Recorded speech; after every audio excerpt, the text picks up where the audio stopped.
todas as pessoas que estão nos assistindo. Sejam muito bem-vindos, muito bem-vindas. Estamos hoje com um convidado muito especial, Demian Fioca, economista. Muito obrigada pela sua presença. Obrigado pelo convite, boa noite a todos. E comigo aqui, nós vamos dividir essa conversa, o Caio, o professor Zé Márcio. Obrigada. Demian, você estava me contando que seu pai é italiano, sua mãe paulista. Meu pai é italiano, mas quem migrou da Itália foi meu avô. Ele veio com 7 anos de idade. Ele já é a segunda geração, então. Não, na verdade eu sou, né? Porque ele nasceu lá ainda. Então ele veio com 7. Criança, tá. Qual cidade que ele nasceu? Em Nápoles, são de Nápoles. Meu avô e minha avó de pai. E conta um pouco pra gente, você estudou aqui em São Paulo, né? Você fez todos os seus estudos aqui. Sou paulistano, assim, tradicional daqui. Fiz colégios conhecidos, Vera Cruz, depois Santa Cruz, depois USP, o mestrado na USP também. E vivi sempre em São Paulo até um período em Brasília, quando eu fui para o Ministério do Planejamento. Depois um período no Rio, no BNDES. E aí vim fazer aqui uma missão, que foi a fusão da nossa Caixa, quando o Banco do Brasil comprou, presidi o banco. E fiz a fusão, mas depois continuei no Rio de Janeiro. Sempre por conta de trabalho, vamos dizer assim. E lá na FEA, qual que era o ambiente daquela época que você estava na graduação? Quem eram os seus professores? Olha, era um ambiente bem rico. Eu assim, dos que mais me marcaram foram aqueles que eu tive contato na graduação, mas depois foram os do mestrado, né? E a Silvia Shore, que era uma professora keynesiana muito, muito importante, foi minha orientadora. Foi onde, vamos dizer, moldou a minha compreensão da macroeconomia, em certo sentido. O João Sayad, que tinha esse espírito que eu gosto da USP, de uma visão plural das coisas, né? Tal teoria diz isso, tal teoria diz aquilo, esse fenômeno aqui dá para entender melhor com essa ou com aquela e tal. E a Leda Paulani, eu fiz teoria do valor com ela na pós-graduação, e pelo rigor, assim, uma coisa de preocupação, será que essa palavra eu estou usando do jeito certo e tal, né? Um rigor quase de filósofo, sabe, de leitura de texto, assim. E foi um período muito bom, mas aí depois eu interrompi, eu fiz a graduação, aí por sugestão até de um professor de fora da USP, que era pai de uma amiga minha, me sugeriu, não faz direto o mestrado, ganha um pouco de maturidade, vai viver um pouco e tal. E foi um pouco que eu fiz, trabalhei no Instituto de Pesquisas, no IDESP, e fui fazer volta a mundo de mochila. Fiquei viajando 1 ano, e depois voltei, depois acho que uns 2, 3 anos prestei ANPEC, e aí fiz o mestrado também na FEA. E quem te orientou foi o Sayad, né? Não, o Sayad foi da minha banca. Mas ele faz o prefácio? Qualificação. Faz o prefácio, Ele foi um professor na pós, faz o prefácio. Quem me orientou foi a Silvia Shore.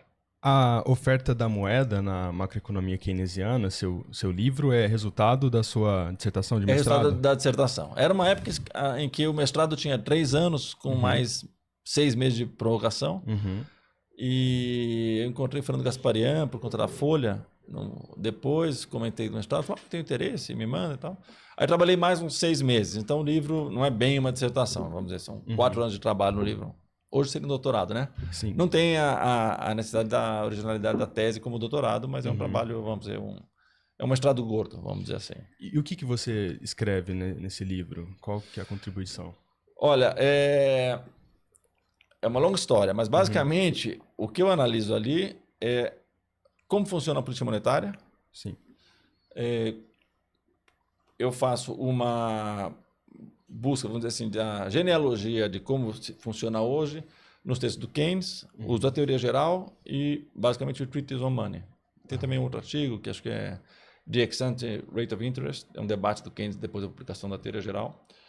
Mas, vamos dizer, me ajudou muito a ter uma certa riqueza de compreender como funciona a política monetária e a macroeconomia, né?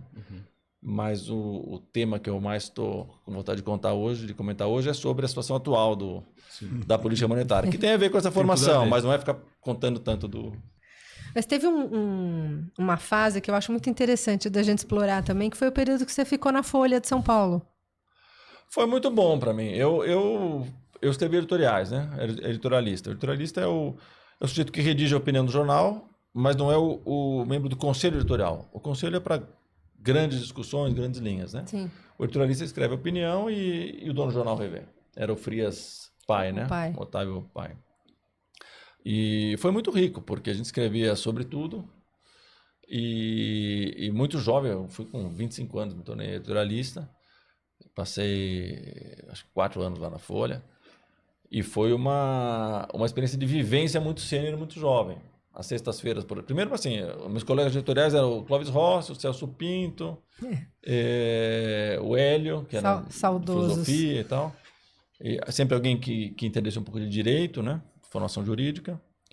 E, além disso, o Frias fazia sempre às sextas-feiras uns almoços com alguma personalidade. Uhum. Um ministro, um intelectual estrangeiro, um intelectual brasileiro, até para inspirar e enriquecer a redação, né? E participavam os chefes de cada área, de cada caderno, né? Aí, claro, os editores, né? Editores, né? E os editorialistas. Então, com 25 anos, eu estava lá conversando com o ministro, então foi muito rico esse período da Folha. Como o debate macroeconômico tem sido um samba de uma nota só, né? Sim. Eu tô ansioso para ver vamos lá, as notas dissonantes que você vai colocar nesse samba. Vamos lá, é um assunto que eu acho muito relevante. Sim. A primeira coisa importante é o seguinte, nós temos... O que eu acho importante é, eu não gostaria que o que eu vou apresentar aqui caísse no debate que as pessoas já têm em mente. Que é o comum, né? Você está acostumado com o debate, alguém fala uma coisa, você fala, isso aí é um argumento para cá, um argumento para lá. Não é o caso. Né? O que é o debate comum? Em qualquer país, em qualquer época. As pessoas mais progressistas têm mais preocupação com crescer, com emprego, com desigualdade, com investimento. Sim. As pessoas mais liberais têm mais preocupação com contas públicas, inflação e não se importam muito com juros altos. Né? Então, essa discussão, se está na hora de fazer uma coisa ou outra. Não é isso que eu vou discutir. Tá. O que eu quero discutir é um problema de que, independentemente de aonde cada um prefere colocar esse trade-off de curto prazo entre crescimento ou combate à inflação, nós temos um problema na política monetária brasileira, que eu estou chamando aqui de problema dos juros altos. Então, a primeira coisa que... Só para estruturar o que é a minha tese. A minha tese é que nós temos problema nos parâmetros atuais do regime de metas, que é um tema explorado por mais pessoas também. E nós temos, esse segundo é um tema, não é original meu, mas é pouco presente hoje no debate, eu acho que ele é importante, que é um problema nos instrumentos da política monetária. Tá? Então, antes de começar, eu queria fazer eu pus assim, uns esclarecimentos, por quê? Porque nós temos uma contaminação nessa discussão de algumas percepções que são muito comuns, mas infelizmente são falsas. Uhum. Tá? A primeira delas, a taxa Selic é alta por causa do risco fiscal. O risco fiscal sobe a Selic. E o que é o intuitivo? Os economistas sabem que não é isso, mas quando se passa na mídia fica a impressão que é assim, o governo está devendo muito, o governo está arrecadando pouco, tem pouca geração de caixa, então para emprestar para o governo o mercado exige juros altos. Né? Essa é a leitura. Sim. Né? Bom, essa leitura, quando aplicada à Selic, é errada. Tá? Vou ser bem peremptório, é falsa. Por quê? Porque a Selic não é uma taxa de mercado. A Selic é um instrumento de política monetária. Ela é determinada pelo Banco Central administrativamente. Todo mundo sabe disso, mas na hora de discutir parece que esquece. Agora, antes de entrar nesse ponto, eu quero também discutir a questão do risco fiscal. Por quê? Justamente porque a Selic não é determinada pelo risco fiscal, ela é determinada no limite pela regra de Taylor, ou seja, por uma busca de fazer a inflação convergir para a meta, é que a Selic pode divergir tanto do risco da política fiscal.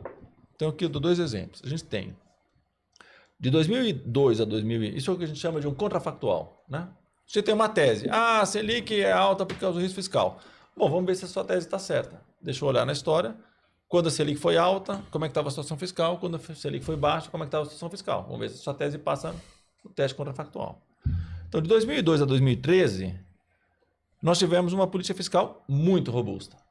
Nós tivemos superávit todos os anos, em média 3% do PIB de superávit, 2,9%. Nós tivemos a dívida pública caindo para metade, de 60% do PIB para 31%, a dívida líquida, e a dívida bruta caindo também 30%, 40%, de 76% do PIB para 60% do PIB.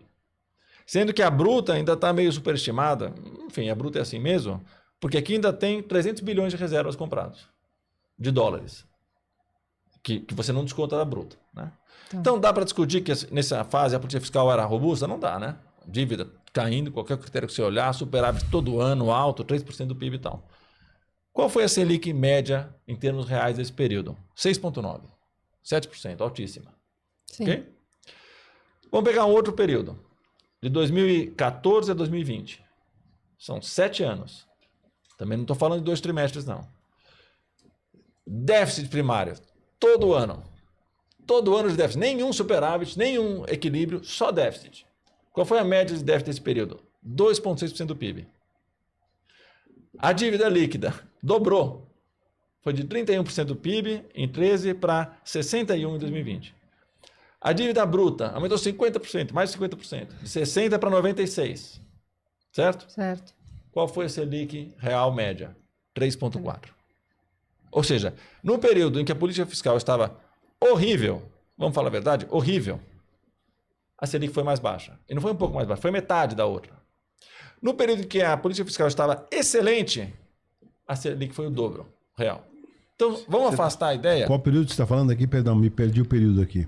O período bom... Não, da Selic 3,4, qual que é? 2014 a 2020. Tá. Pega um efeito grande de efeito Dilma aqui também, né? Tá certo? Eu vou chegar lá. O que eu quero demonstrar... Não, mas tem um efeito Dilma aqui. O que seria o efeito Dilma? Não, aqui para essa Selic tá baixa em 3. Mas o que seria o efeito Dilma? Não, a visão dela tem que reduzir o juro. Tem que reduzir. Mas veja... Faz daí, sentido ou não? Pode fazer, mas para a minha tese o que importa confirma que não é uma taxa de mercado. Exato. Entendi. Certo? Não, perfeito. Confirma que é um instrumento de política monetária. Mas não é besteira o que eu falei, né? Não. Bom, então vamos lá. Nós temos que não é uma taxa de mercado e que ela, mesmo sendo decidida discricionariamente, claro, com bom senso, com apoio, com critério, mas decidida pela autoridade monetária, ela pode divergir totalmente da política fiscal. A política fiscal boa não produziu Selic baixa, a política fiscal ruim não produziu Selic alta. Okay? Isso é a primeira coisa só para limpar o terreno. Uma premissa aí, né? Não, eu estou limpando o terreno porque das confusões que dificultam a compreensão da tese que eu vou trazer. Tá? Interessante. O segundo ponto aqui é o seguinte. Então vamos lá. Tem dúvida de que a Selic é um instrumento do Banco Central? Não, está no documento do Banco Central. Certo? Eu trouxe aqui. Documento do Banco Central. O Copom toma suas decisões a cada reunião, O BC define a taxa Selic visando o cumprimento da meta de inflação. Então a Selic é definida pela taxa de câmbio? Não. A Selic é definida pelo resultado primário? Não. A Selic é definida... Não. O BC define a taxa Selic visando o cumprimento da meta de inflação. Ah, mas várias coisas afetam a meta. Sim. Mas então é a perseguição da meta e aquela medida em que diferentes outras circunstâncias econômicas afetam a meta que vai definir a Selic. Não é uma nem outra. Ok? Outra coisa, ela é uma taxa de mercado do ponto de vista do dia a dia? Não.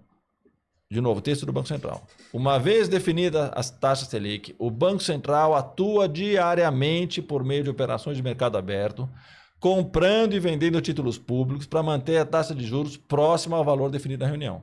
Ou seja, a Selic está em 11, ou está em 12, ou está em 10, não é porque sobrou dinheiro no Bradesco, mas o Itaú estava precisando muito. O Itaú falou, não, eu preciso do dinheiro, quanto você paga? Não, 9, 10, pago 10. Não é isso. O Banco Central entra todo dia. Tá? Segunda coisa para, vamos dizer, limpar o terreno. Agora vamos chegar naquilo que você chamou do efeito Dilma. A minha explicação de por que a Selic foi baixa entre 14 e 20, 2014 e 2020, apesar dos resultados fiscais serem muito ruins. Porque a economia estava muito ruim. Não tem mistério nenhum. Olha aqui, isso aqui é um gráfico do hiato do produto. Começa a despencar no fim de 14, do relatório de inflação de dezembro de 21 do Banco Central. Certo? E todo mundo lembra. 2014 a economia entrou em estagnação, cresceu meio. 15 a 16 uma recessão horrível. 17, 18, 19, 20, 21 crescimento médio baixo. Então a economia caiu e ficou lá embaixo. Vamos dizer, simplificando. E aí o outro mergulho é a pandemia. Aí o 20 é a pandemia. Você vê que 21 mais ou menos volta para a trajetória que estava de 19. Ou seja, continuou baixo, entendeu? 14 o Alexandre Tombini, né? Na presidência, 14. 14 acho que era o Tombini. Mas então o que aqui eu estou dizendo? Por que o Banco Central pôde reduzir a Selic? Por aquilo que a gente acabou de ler no texto do Banco Central, porque ele persegue a meta de inflação. Se a economia entra numa grave recessão, o desemprego aumenta e a economia não volta, e você passa 7 anos com a economia ruim, a única coisa boa que aconteceu é que não tem dinheiro na praça e a inflação caiu. Se a inflação caiu, o Banco Central pôde reduzir os juros. Não tem mistério. Então, não tem, ainda que a gente discute esse monte de ruído, de que a Selic é alta por causa do risco fiscal, basta você ler os relatórios de inflação, estudar um pouco como é que funciona o regime de metas, não tem dúvida. É a inflação. Né? Há um pressuposto na sua fala de que você aceita, eu estou exagerando aqui, tá? Mas que você aceita plenamente o regime de metas, tá? E há um questionamento prévio de muitos economistas, pô, isso é um delírio, o regime de metas, né? Combater a inflação com taxa de juros, isso daí pode até ser que dê certo em alguns momentos, mas estruturalmente, teoricamente, é uma teoria que, entendeu? Não é um truísmo, né? Deixa eu dizer, eu entendeu o ponto? Eu entendi. Vamos dizer, eu sou um social-democrata, me considero um economista progressista, né? E tenho uma visão econômica mais para keynesiana do que para liberal. Não no que eu acho que tem que sempre fazer gasto público. Keynesiano no sentido do entendimento da macroeconomia keynesiana. Agora, dito isso, eu não acompanho a opinião desses economistas. Entendi. Eu não sou tão crítico ao regime de metas. Muito resumidamente, vou te dizer porque a tua análise denuncia isso. Até aqui eu estou aceitando o regime, né? Por que eu não sou tão crítico? Porque é o seguinte, bem assim, abstratamente, né, para não dizer filosoficamente, a estabilidade nominal é importante para o bom funcionamento da economia. Certo? Inflação baixa, estabilidade não, um horizonte nominal estável. E nós tivemos, ao longo de muito tempo, primeiro, moeda metálica, né? Séculos atrás, depois a moeda com vínculo ao ouro, dólar até 73 tinham 71, né? 71, não sei se 71. Tá. O Nixon dizia, agora todos somos keynesianos. Né? Mas enfim, era uma referência, inclusive do ponto de vista de expectativas. E depois, eu vejo assim, você pode... Aí tem a ideia da âncora, que é a quantidade de moeda, do monetarismo, que não funciona, né? Nas economias modernas, os multiplicadores monetários não são estáveis, então não adianta querer controlar só uma base monetária. É curioso que o FED tentou em 79, no auge da reação ao keynesianismo, né? E durou até 82 só. E aí tem um debate, nem sei se foi com o Friedman mesmo, em que alguém... Não, porque vocês do FED abandonaram as metas monetárias, e acho que o diretor do FED disse, não, nós não abandonamos as metas monetárias. Elas nos abandonaram. Porque é tão instável que eu não consegui trabalhar agora. Mas enfim, vamos dizer, então, meta monetária, meta metálica, lastro, e depois tem outras duas tradicionais, que é o quê? Taxa de câmbio, é uma referência nominal, ou salários.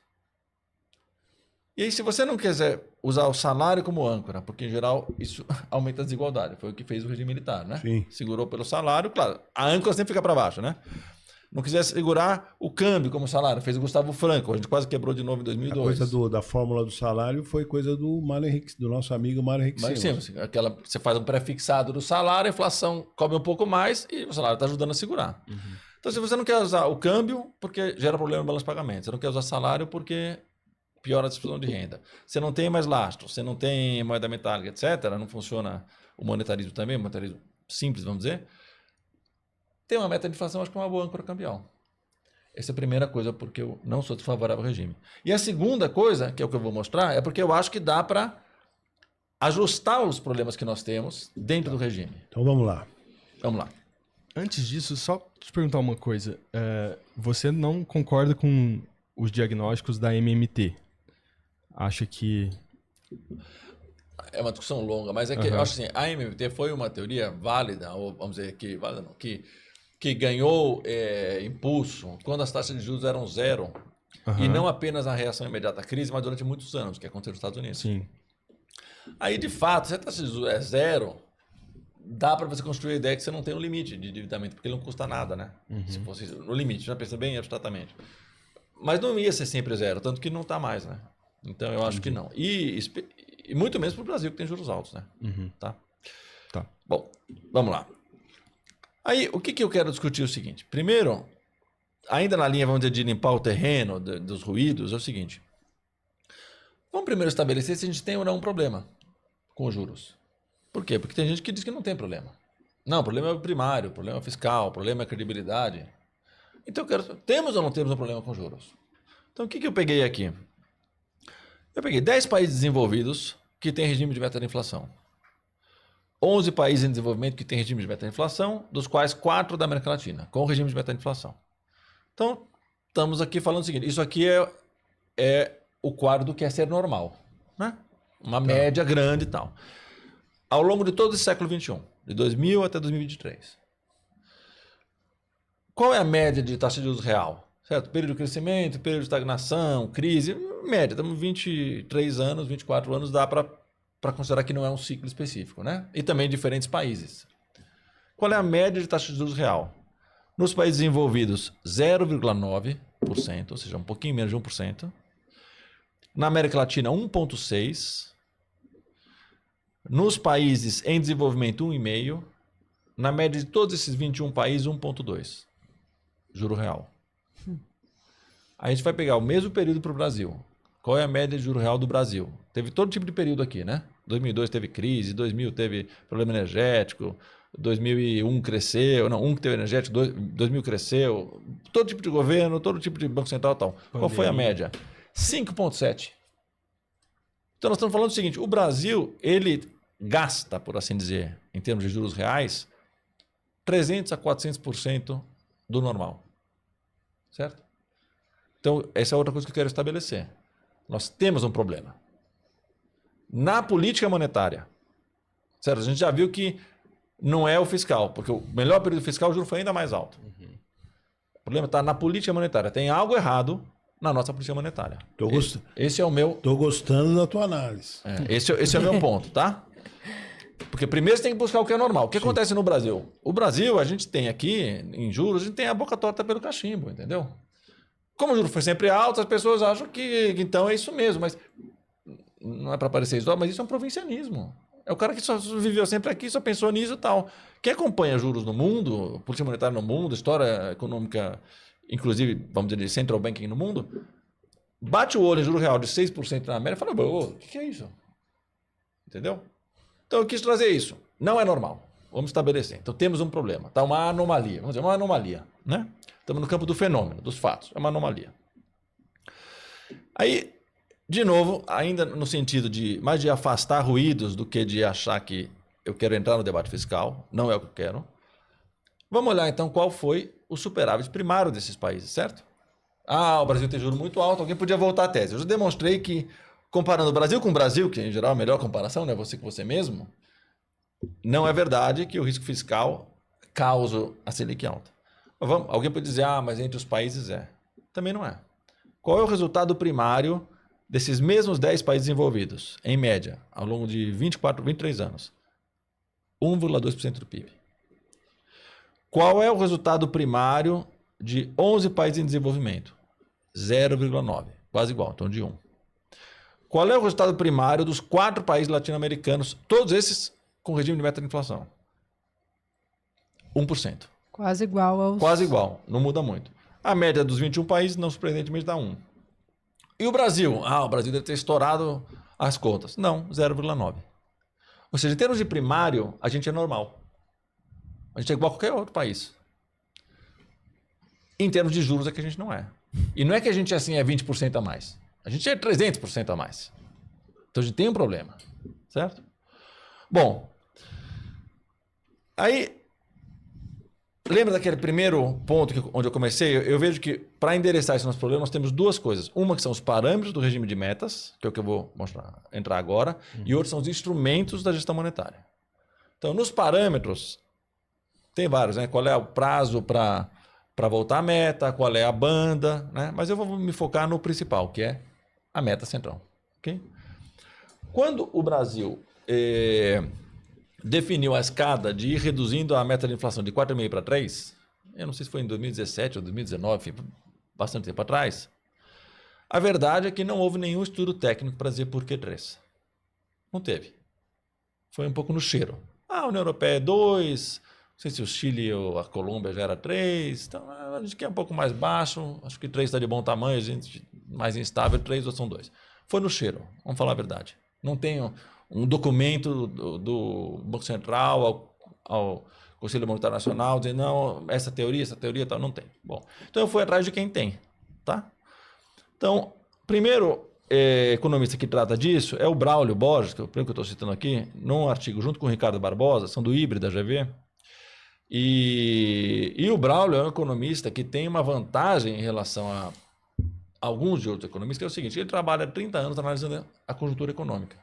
Então, é economista com uma pegada de realidade muito forte, mais forte do que alguns que podem, vamos dizer, empoladamente tentar dizer que tem uma grande teoria, mas que não acompanha toda a economia brasileira. Bom, o Braulio cita aqui um estudo de Abrit, Console e Weber, 2021. Tem lá as hipóteses, eu não vou entrar aqui as várias hipóteses, estou mais dando referências acadêmicas, que em resumo diz o seguinte, com as hipóteses razoáveis dentro do modelo, a meta ideal para um país como o Brasil seria de 3% a 5,4%. Você sabe a origem dos... Que país o Abrit, Console e Weber são ou não? Não sei, para dizer a verdade. Eu peguei o texto do Braulio, que é Tá. quem faz... Porque Não, o Braulio tá. cita vários, tá? Tá. Mas aqui, a ideia, eu quis fazer as referências mais que a discussão acadêmica, porque Entendi. cada artigo é longo, Entendi. né? Tá? Então temos aqui um economista com muita experiência prática, da GV, indo atrás da bibliografia, dizendo ó, a faixa razoável para o Brasil é de 3 a 5,4, principalmente concentrada em 3,5 a 4, tá? Depois eu tenho outro economista, a Luiz Araújo, que é um economista ortodoxo, produz textos sempre muito formalizados. Né? Que é Então, da FGV e do INPA, né? GV é um dos economistas com grande publicação no exterior. Isso, é um dos mais citados. Muito citado e tal. Junto com o Vitor Costa, Paulo Lins, Rafael Santos e Sergei Valk. Esse texto, olha só, é de agora, agosto de 2024. E ele usa critérios nesse texto aqui que relacionam a meta ideal ao nível de endividamento. Por quê? Porque existe um custo, esse custo é em juros, e você tem um risco de, se você tiver uma meta ambiciosa demais, quanto mais alta é a sua dívida, maior é a chance de você entrar numa trajetória de instabilidade. Então, o que diz esse texto de 5 economistas sobre qual seria a meta ideal para o Brasil? Com uma dívida da ordem de 75%, a meta ideal seria 4,5%. Tá? Segunda referência. Terceira referência, os 9 economistas, entre eles eu, publicamos na Folha de São Paulo uma carta aberta ao Conselho Monetário Nacional, recente também, de setembro, propondo uma meta de 4%. Só para lembrar os internautas, aqui além de você, tá? Estamos o Beluso, a Carmen Feijó, o Fernando Ferrari Filho, o Gilberto Tadeu, que é da USP. Gilberto Tadeu Lima. Lima, exato. A Leda Paulani, a Lena Lavinas, o Luiz Fernando de Paula e o Nelson Marconi. São 5 universidades diferentes, 9 economistas de 5 universidades, tá? E o que a gente argumenta aqui, aí é mais conceitual, é dizer o seguinte, a economia de mercado, ela precisa variar preços, certo? Então, assim, a gente não quer inflação alta, mas a gente não pode achar que a gente quer preço tabelado, certo? A variação de preços relativos é um instrumento fundamental para o bom funcionamento da economia. Se uma economia fosse 100% flexível, os preços caíssem com toda facilidade quanto eles sobem, no limite você podia ter uma meta zero, né? Não zero porque teria os problemas da deflação. Mas vamos dizer, podia ser muito baixa a meta, né? Só que a economia brasileira tem, devido ao seu histórico, até por ter saído da inflação alta com indexação e não com fuga para o dólar, outras situações piores, a economia brasileira tem uma característica de que ela ainda tem muita indexação relativamente e grandes conjuntos de preços que são resistentes para baixo. Então é fácil entender que se você tem que variar preços relativamente, só que os que deviam cair não caem e alguns ainda sobem com a inflação passada, para você ter a mesma variação relativa, a média está um pouco mais alta. Certo? É isso. E aí depois o que a gente traz são as consequências ruins de você manter uma economia permanentemente sob pressão deflacionária, ou seja, permanentemente com juros altos, que tem outras consequências ruins para a economia. Certo? Os juros é um veneninho, né? Ele enfraquece as famílias, ele enfraquece as empresas, ele inibe o investimento. Os juros não é bom. Você conter a economia para evitar a inflação é legítimo, mas juro em si alta não é bom, né? Bom, aí eu trago ainda um outro artigo do próprio Aloysio, esse de 2016, em que ele já dizia algo que no fundo é o que nós estamos dizendo nessa carta ao Conselho Monetário Nacional. Esse aí eu li, esse artigo. Ele está dizendo o quê? Existe um trade-off entre meta baixa e meta crível. Ou seja, você tem que escolher quão baixa você quer, sabendo que se for muito baixa vai ter menos credibilidade, ou quão credibilidade você quer, sabendo que então você não pode pôr uma meta baixa demais. Tá? Olha nesse gráfico o que aconteceu na inflação brasileira de 2023 para cá. Nós vimos com inflação de 4, a economia continuava caindo, aí claro, veio a pandemia, né, chegou a 2 ali, e depois veio as consequências tanto da ruptura de cadeias produtivas, né, de inflação por falta de componentes e tal, como das sanções econômicas da guerra da Ucrânia-Rússia, subiu a energia. O mundo inteiro teve inflação. Então a inflação passou de 10, né, em 2021 e continuou aqui nesse 12 meses, até meados de 2022 já estava em quase 12. Né? Então tem dúvida que aqui precisava conter a inflação? Não tem, sou a favor, certo? Só que deu certo e a inflação voltou a cair. E caiu aqui para a faixa de 4, certo? E desde janeiro de 23, fevereiro, talvez 23, está oscilando na faixa de 4. Ok? Então, o que é a leitura agora da nossa carta ao Conselho Monetário? É o seguinte: o Banco Central conseguiu, com sucesso, conter os efeitos secundários de um choque de oferta e trouxe a inflação para 4. A inflação está girando em torno de 4. Ok? A necessidade de você fazer um novo processo deflacionista de contração econômica, juros altos, só para levar para 3, essa é a discussão que a gente está fazendo. Por quê? Porque a inflação de 4 ela é tão benigna quanto uma de 3. Se a inflação de 4 tivesse sido um choque, ou seja, eu estou com uma inflação de 2, vem um choque, vai para 4, mas a minha economia já está estruturalmente em 2, eu volto para 2, tudo bem. Mas se eu estou com uma economia que, acho que uma vez ou duas na história teve inflação de 3%. Nunca teve em 30 anos, desde o real. 29 anos, sei lá, estou chutando 29, 28, sempre acima de 3. Uma vez teve 2,9. Aí você fala, eu tenho que voltar. Não, você não está voltando para 3. Então, o nosso argumento é, justamente, esse 4 é aquilo que o Aloysio diz, credible. Ou seja, você optar por uma credibilidade que vou manter 4, você tem. Por quê? Porque está 4 faz 2 anos. 4.2, 4.1, 3.9, certo? Você chegar para 3 é o seu excesso, é o low. Entendeu? E tem outra coisa. Tem uma... Falando agora da minha experiência, da época que eu fazia essas projeções para o Focus, para o Banco Central, tem uma certa exagero no quanto as expectativas são soltas do resto da economia. Por quê? Porque quem faz a projeção, como eu fazia, você vai para o grupo de preços. E o que aconteceu? Desde que a gente estabilizou em torno de 4, o Banco Central está falando 3, mas quem faz projeção diz que não vai chegar em 3. As projeções é 3.8, 3.6, 3.5. Agora o câmbio subiu, piorou um pouco mais, mas nunca chegou em 3. E aí, qual é a situação que se cria? Você até acha que o Banco Central quer, mas você faz conta e fala, não vai dar, amigo. 3, 3,5. Se eu tivesse lá, tivesse uma recomendação para o tesoureiro da empresa ou para o asset, o que eu ia falar? Olha, se não mudar nada, o juro vai ficar alto até onde a gente alcança. Por quê? Porque o Banco Central está tentando atingir algo que não é atingível, estou fazendo conta, não vai chegar, ele vai estar sempre tentando chegar, então ele vai estar sempre com o juro alto. E aí a perspectiva de juro e de déficit nominal subiu. É isso que aconteceu. Bom, deixa eu então discutir a questão do... Deixa eu só te fazer uma pergunta. Sim, aí porque está usando o remédio errado, né? Essa é a segunda parte. Eu acho que tem as duas coisas. Eu acho que o 3 é errado de todo modo.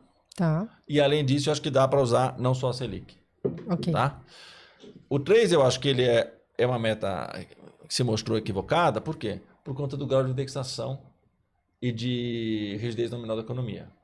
E tem um artigo, não sei se eu pulei aqui, que era do Fernando de Paula e de outros economistas pós-keynesianos, que é o seguinte, também a gente tem mais volatilidade no câmbio e mais impacto do câmbio na inflação.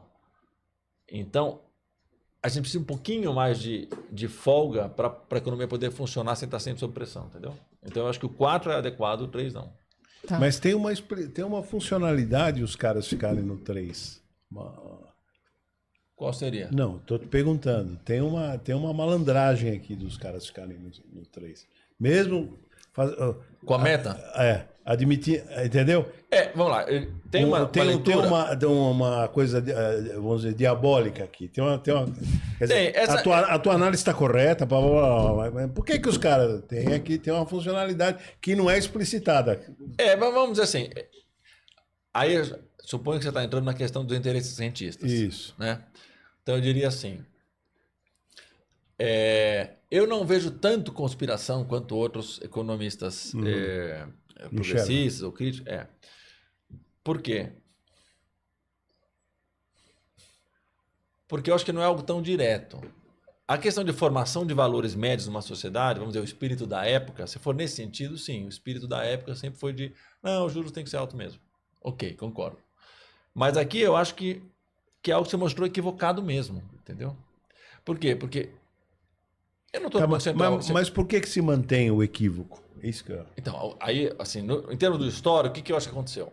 Quando a economia estava no fundo do poço, entre 2014 e 2021, o hiato do produto super alto, desemprego alto e por isso a inflação caiu, eu acho que o Banco Central, equivocadamente, achou que era a sua reputação. Finalmente a minha reputação. Eu posso pôr a inflação onde eu quiser, que olha como ela cai, pela minha reputação. O fiscal está horrível, mas é só a minha reputação. Ele se autoiludiu, eu acho. Mas isso aí eu posso estar errado, tá? Uma análise olhando de fora, né? E propôs lá uma meta decrescente. No começo de 2023, o que aconteceu? Você tinha uma trajetória já de queda, entra um novo governo, só que aí você tem que, 6 meses antes, a inflação estava 12, 11.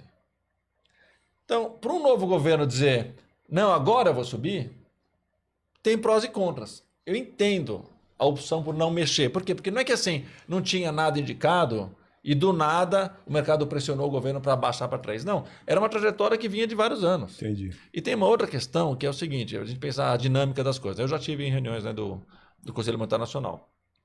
Como qualquer outra reunião grande, em geral você tem alguém que leva a recomendação, né? Vamos dizer, o relator, né? Alguém leva a recomendação. Quem que leva uma recomendação para uma reunião sobre meta de inflação? O Banco Central, óbvio. Por quê? Porque ele é a casa do Poder Executivo que trata disso. Né? Cada 3 meses produz um relatório de 90 páginas, tem não sei quantos pegadores trabalhando nisso e tal. Ele que leva a recomendação. Né? Os outros podem discordar, podem discutir, mas quem leva a recomendação tem um peso. E nesse começo de 2023, tem um peso adicional, que é o quê? O sujeito que leva a recomendação é indemissível. E mais, é ele que vai ter que cumprir. Então você imagina a situação, a inflação bateu 10%, eu tenho uma trajetória há 4, 5 anos que é assim. O sujeito que vem com toda a aparelhagem técnica dizendo é isso, e fala, eu acredito nisso, aí você está de fora, você não vai conduzir a política monetária, e você vai dizer, não, eu vou mudar o que você tem que fazer. Não, mas para eu fazer bem, eu preciso disso que eu estou pedindo. Você entendeu? Não deu certo é porque você mudou.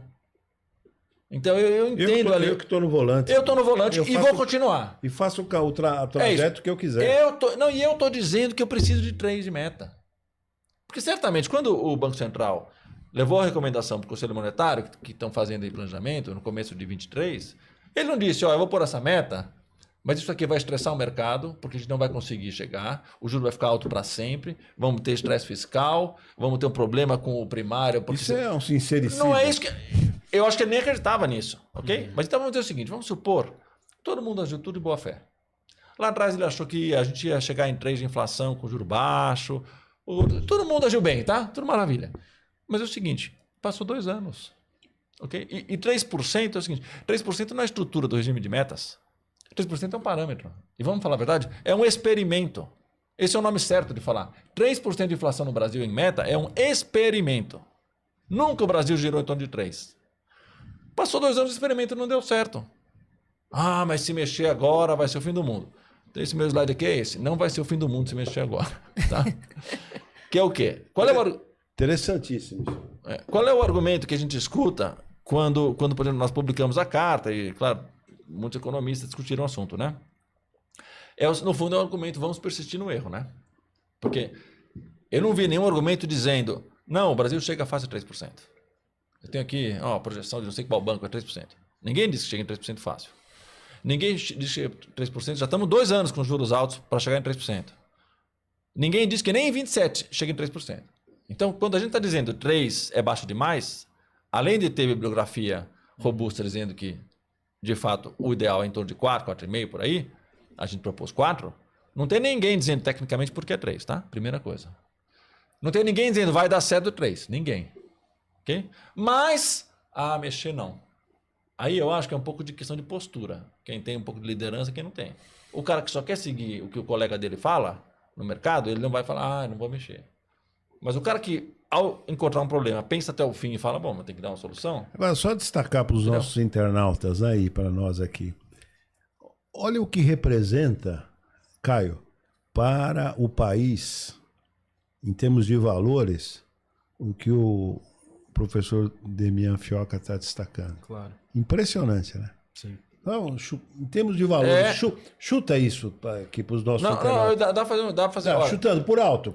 Vamos dizer. Digamos que a taxa de juros média normal do regime de alta inflação, país desenvolvido, latino-americanos, em desenvolvimento, seja 1,5%. Digamos que a nossa seja 6,5% agora. Tá. Né? 5% a mais de taxa real. Tá. Né? A dívida pública brasileira, em torno de 80%, vamos dizer, é 4% do PIB por ano.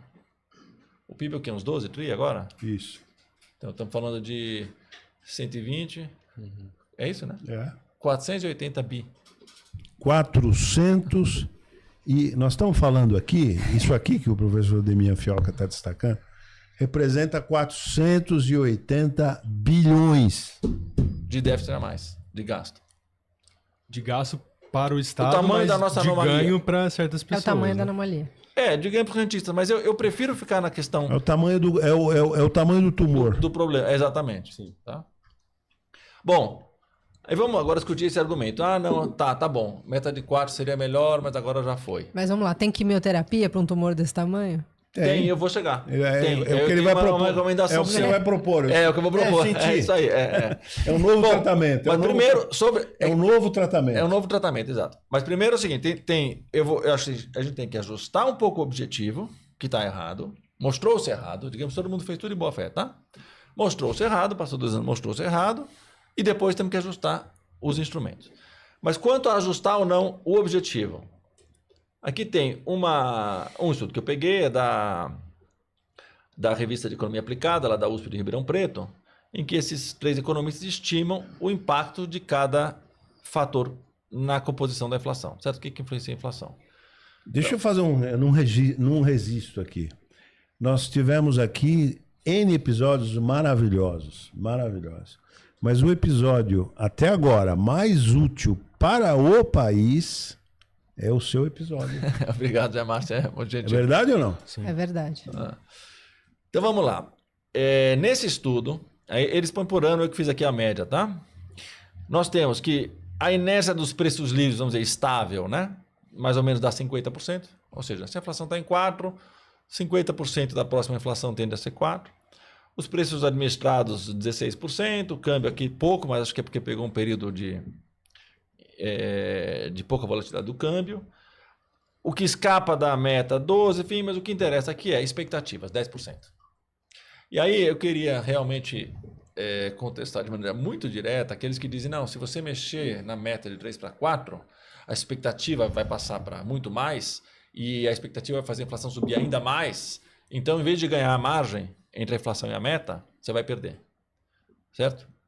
Não tem sentido esse raciocínio. Desculpe dizer. Você pode fazer tal, não, porque... Você vai ver que não tem número e não tem sentido. Por quê? Porque a soma das partes não pode dar mais do que 100%, pô. Certo? Então, primeira coisa. O que compõe as expectativas? A meta de inflação é uma das coisas. Mas é só a meta de inflação? Se o câmbio sobe, a expectativa não sobe? Se o câmbio cai, a expectativa não cai? Então, o câmbio é uma parte. O nível de desemprego, não é? Para onde a inflação passada. Ou seja, as expectativas em si não são 100% formadas pela meta de inflação, né? Teve um economista que até, eu não conheço pessoalmente, provavelmente é um bom economista, mas ali acho que não foi muito feliz na contestação da nossa carta na Folha, diz o seguinte, Não, pense em uma economia em que... Pode falar o nome dele, não tem problema. Eu realmente não lembro, mas eu gosto de gentil. Mas o que diz o seguinte, pense em uma economia com 2 setores, ou 2 empresas, uma segue a inflação passada e outra segue a meta. Se você subir a meta em um, essa aqui vai subir em um, o único resultado vai ser a inflação a mais. O sujeito quer discutir política monetária num modelo simplificado que não tem lugar para política monetária. Porque, se um preço segue o passado e outro segue a meta, o juros faz o quê? O câmbio faz o quê? Certo? Então, assim, é chute isso de dizer que vai subir mais a expectativa. Não vai. Então, primeiro, a expectativa de inflação é influenciada só em parte pela meta. Certo? Tem outras coisas que influenciam. Lógico. E segundo, a inflação mesmo também é influenciada pela expectativa só em parte. Certo? Parte é o desemprego, parte é o câmbio, parte é o crescimento, parte é a política monetária, só em parte é a expectativa. Em Então, parte, a persona do policymaker também. Também, credibilidade e tal. Então, ou seja, uma fração de uma fração, obviamente, não dá mais do que um, né? Certo? Então, qual é o impacto aqui de mexer nas expectativas? Supondo que mexer a meta desse 100% de impacto nas expectativas, que já não dá. Na inflação futura, 10%. E além do seguinte, nesse momento que nós propusemos 4, tem uma coincidência, não é só coincidência, porque a gente estava olhando o que estava acontecendo, é o seguinte, você tem que a inflação já está em torno de 4, que as projeções são de 3,6 e 3,5 ou 3,8, tal, em torno de 4. Aí você põe a meta em 4, alguém vai dizer, agora não vai ser 4. Amigo, a inflação está em 4, a inércia está em 4, as projeções estão em 4, por que se eu puser a meta em 4 não vai ser 4? Entendeu? Ou seja, aí é achar que formação de expectativas é tipo um jogo de truco. Não, você falou 4, então tu põe 5 e tal. É chute, pô. Não vai acontecer essa quebra de expectativas, certo? Você vai migrar daquele ponto que o Aloysio chama de low, com pouca credibilidade, baixa com pouca credibilidade, para um ponto de um pouco mais alta com mais credibilidade. Bom, então, resumindo agora os problemas daquela primeira parte minha. Qual é o problema dos ajustes, que eu chamo de parâmetros? E basicamente é passar para 4, tá? Uma meta, o que uma meta baixa demais faz? Ela, primeiro, mantém juro alto por muito tempo. Né? E se a economia tem rigidez, esse tempo persiste, porque você não alcança ela. Então você está sempre tentando pressionar para baixo. Segundo, você reduz o PIB potencial. Está em um dos artigos. Você tem esterese, a tese novos keynesianos e tal, de que se você mantém muito tempo a economia deprimida, o cara que ficou, por exemplo, 2 anos sem emprego, deixa de procurar emprego. Então não é que na hora de recuperar, você não teve perda de potencial, você tem perda de longo prazo. Né? E o mesmo vale também para investimento. Então cresce o desalento. Cresce o desalento do ponto de vista de pessoas. Tá. Né? Mas que acho que nem está acontecendo ainda, porque por enquanto a política monetária não está sendo efetiva, né? O PIB está crescendo. Mas você tem isso de pessoas e vale também para o PIB, porque você vai perdendo investimentos. Muito tempo sem investimento, uma hora você tem um PIB potencial mais baixo. Você tem fragilização das empresas. Isso é direto. E aí, a fragilização é exato. Na veia. E essa é uma coisa que não se fala. O juro alto não é só uma relação entre governo e setor privado. Ele estoura as contas do governo. Mas entre o setor privado, você faz o quê? Você tira das unidades produtivas, né? Porque a empresa em geral tem ativo real, né? Tem instalações, tem máquinas, tem capital de giro, tem estoques, né? Então, em geral, uma empresa é liquidamente devedora. Ela tem mais dívida do que caixa. E as unidades não produtivas é que tem mais poupança. Então, o que você faz com juros altos? Você fica tirando o capital das empresas e deixando para o capital rentista, para aquele que renta a pura propriedade. Quando vier a recuperação, essa empresa está com patrimônio pior. Está com balanço pior. Nesse sentido, a crítica recente agora do Rubens Ometo na esfera para o governo é procedente. Procedente. Ele tem razão. Tem razão. Está pegando na veia. Né? Exatamente. Então você tem isso com as empresas, tem isso com as famílias. E a outra coisa, desculpa dizer, o contrário do que quem quiser dar uma empolada. Saiu do. Tá. Corte de câmera, né? Ao contrário do que se dizia que se a gente corrigir a meta, reconhecendo que ela se mostrou errada, vai haver uma perda de credibilidade, você vai ter um ganho de credibilidade. Por quê?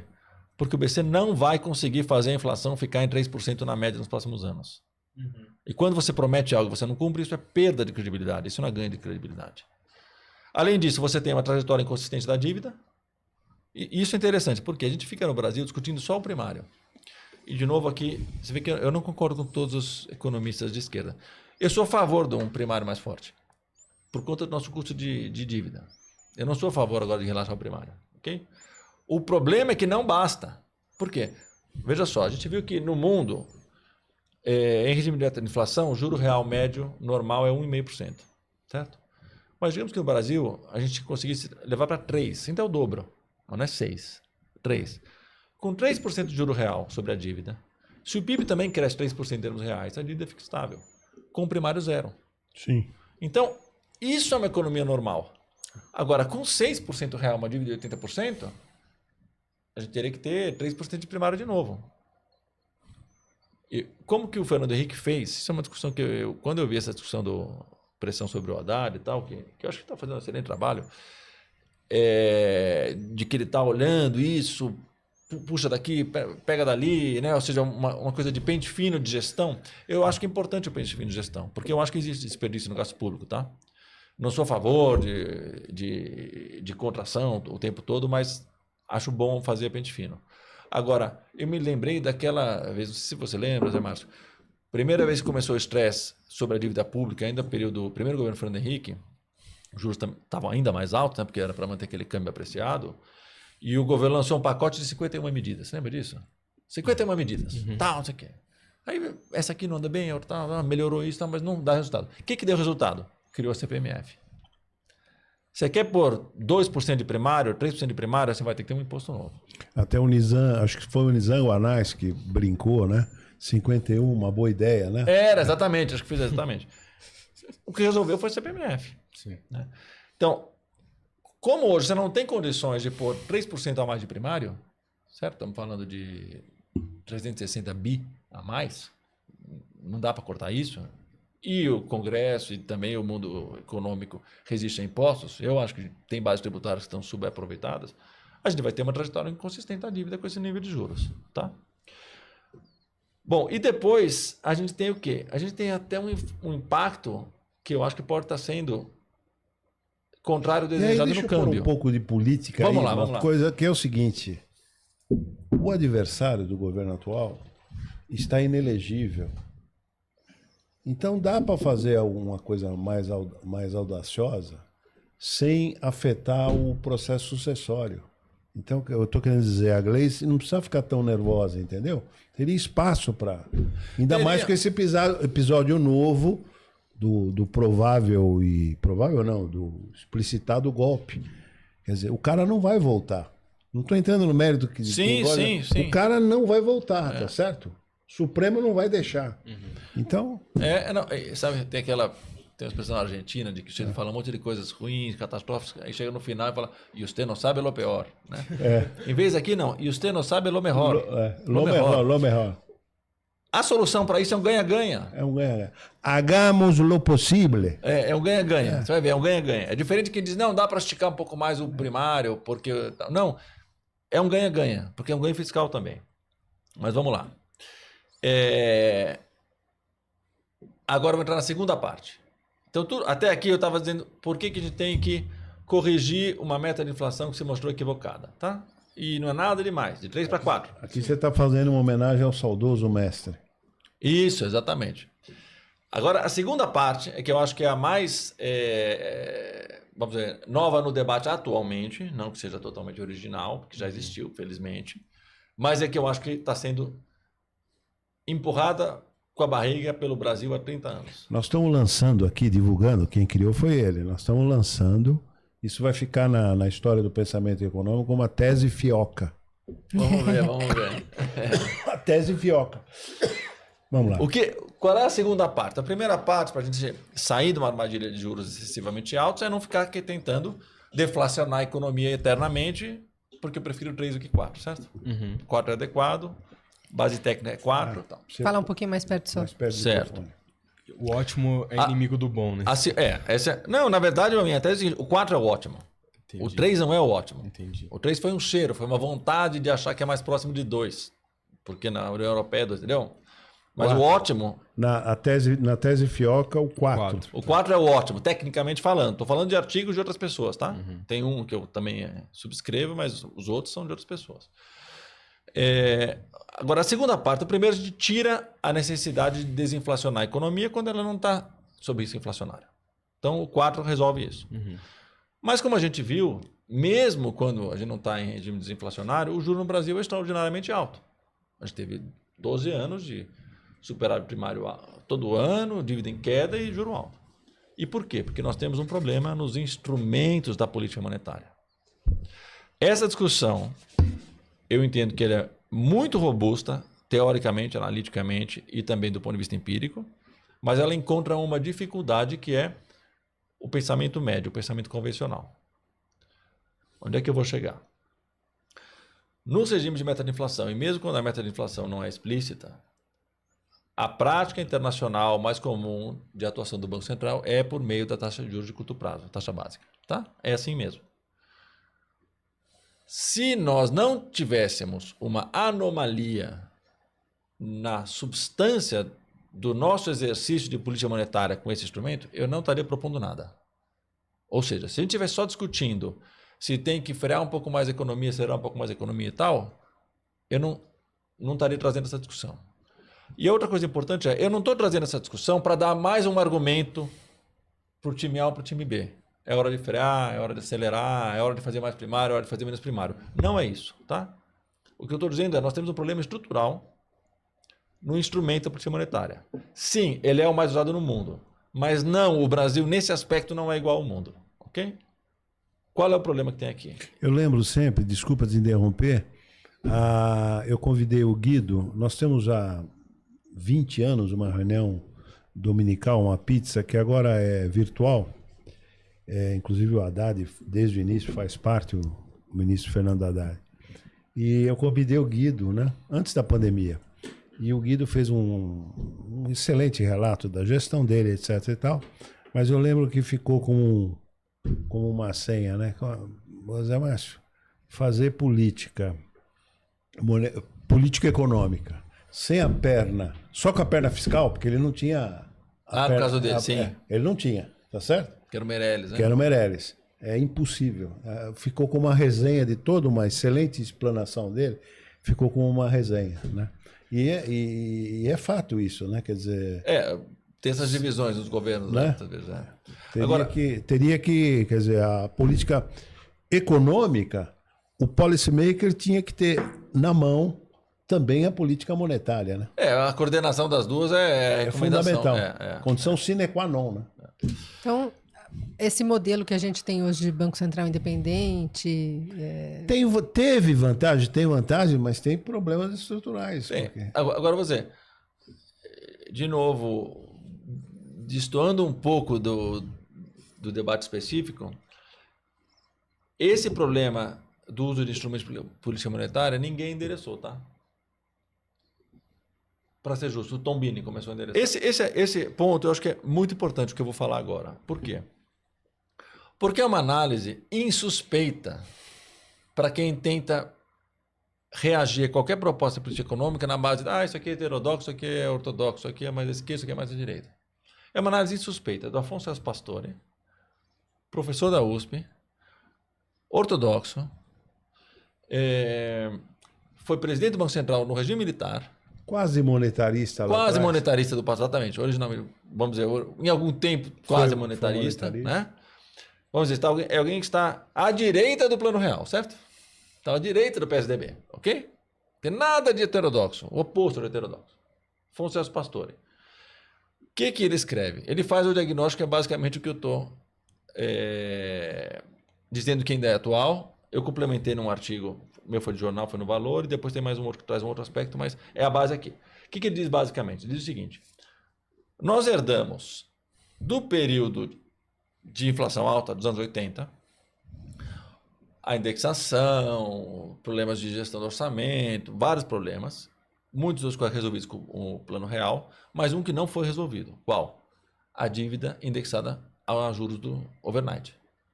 Certo? A dívida pública, tipicamente, é prefixada e longa. Né? E a nossa dívida pública, já naquela época, e continua até hoje, tem uma grande parte indexada ao overnight. Seria a Selic. Quanto? Mais ou menos metade hoje. Metade de uma dívida grande, certo? Qual é o problema disso? tem dois problemas. Um problema é que um dos efeitos da política monetária poderia ocorrer por meio do que a gente chama de efeito riqueza, que é o quê? Quando subo os juros, como você desconta os fluxos futuros a uma taxa mais alta, cai o preço dos imóveis, cai o preço das ações, cai o preço dos títulos públicos. Os títulos públicos são pré-fixados, né? Tem um valor fixo lá na frente. E esse efeito riqueza, negativo no caso, quando você sobe os juros, deveria inibir o gasto. Então seria um canal adicional da política monetária. Então o que ele diz? Se a sua dívida está indexada ao overnight, ela corrige com juro flutuante, não só você não perdeu, como você vai ganhar o juro da frente. Então você tem o efeito riqueza muito menor. Alguns economistas falam disso para dizer sim, sim, eu sei, mas quero continuar fazendo tudo igual. Mas tem um outro efeito, que esse é o que eu acho que é talvez o mais importante e que cresceu com o tempo, que é o que eles chamam de efeito renda, que é o quê? Não é só que aquela parte da dívida que é pré-fixada, como numa economia típica, que é o pressuposto do regime de metas, ou vamos dizer, é o típico no país de quem escreveu a teoria econômica ortodoxa, é pequeno, o efeito riqueza é pequeno. Tem um efeito renda que ele não é pequeno, ele é oposto ao que você quer. Ele é um vetor contrário. Certo? Uma coisa é você dizer, o meu vetor de contração pelo efeito renda é pequenininho. Outra coisa é dizer, além disso, eu tenho um vetor no sentido contrário, que é o quê? Um vetor expansionista ao subir a Selic. Quando o Banco Central sobe juros, ele quer conter a economia. Claro. Mas se você tem uma renda que é indexada ao overnight, no mês seguinte, na verdade no dia seguinte, você está distribuindo dinheiro. Certo? Por quê? Porque o cara tem um CDB, um fundo DI, uma empresa tem um caixa em títulos, eu rendo Selic. Se a Selic está 5 pontos maior, a minha mesada aumentou. Eu tenho mais dinheiro na economia. Então, esse é um efeito contraproducente. Por isso, a Selic fica pouco eficiência. O pastor chama de eficácia, eu chamo de eficiência, porque é uma questão de custo para mim, né? O pastor diz o seguinte, tem um terceiro efeito que funciona. É verdade, mas é o mais perverso. Qual é? É a redução do investimento. Ou seja, se o juro está mais alto, os investimentos menos rentáveis eu não faço. Só faço um pouco de investimento. O juro está mais baixo, eu faço um volume maior de investimentos. Então cai o investimento. Ao cair o investimento, claro, isso reduz a demanda também. Mas é muito menos do que em outras economias. Okay? Depois, aí tem esse artigo meu de 2011, eu não estava no mercado, que acompanha a economia, e o que eu estou dizendo? Que é um efeito adicional que não está no pensamento do Pastore, é uma tradição mais keynesiana, pensar no sistema financeiro, no crédito, que é o seguinte, o efeito riqueza, ele não funciona só direto na pessoa. O efeito riqueza funciona por meio dos bancos. O artigo é como reduzir os juros. Para quem quiser ver, estou montando um site, tem aí embaixo para achar. Ele funciona por meio dos bancos. Ou seja, quando os bancos perdem dinheiro pelo efeito riqueza, o Banco Central subiu o juro. O banco, em geral, tem títulos públicos, é líquido em ativos financeiros. Cai o valor do título. Então, o balanço do banco fica um pouco pior. E os bancos passam a ter políticas mais cautelosas. Essa retração do crédito, uma tradução da Banking School inglesa, ela desacelera a demanda.